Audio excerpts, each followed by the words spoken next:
On ne peut pas être sanctionné quand on dénonce des abus de pouvoir, des power trips. Les membres du conseil de bande de Kitsakik étaient réunis ce matin lors d'une rencontre à huis clos, dans la foulée de la crise politique qui sévit dans la communauté.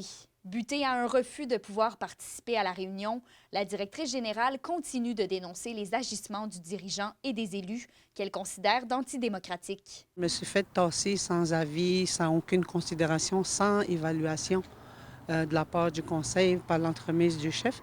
La démocratie à Kitsagik, là, pour remettre de l'ordre, là, elle va être difficile à relever. Pourquoi? Parce que c'est toute sa famille immédiate qui s'ingère. De son côté, le chef Régis Pénosoué assure que la réunion s'est tenue en toute légitimité. Dans le jargon politique, le huis clos, c'est strictement réservé à ce que j'en comprends, puis selon les recherches que j'ai pu faire, c'est les élus. Comme cela, notre conseil de vente est composé de 5 membres élus.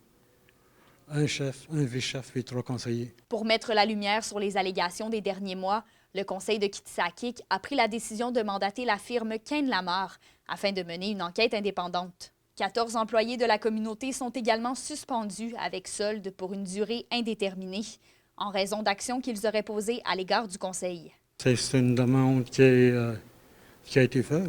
On va aller de l'avant. Que je m'engage personnellement aussi politiquement. Je ne vais pas nuire à cette enquête-là. Catherine Anishinapéo, l'une des conseillères, déplore les injustices qui persistent au sein même de son conseil. J'ai été claire avec mon conseil que moi, le huis clos, là, je ne connais pas ça dans ma communauté. La transparence, moi, que je veux. C'est sûr que moi, je ne vous promets pas qu'il n'y a rien qui va sortir de cette rencontre.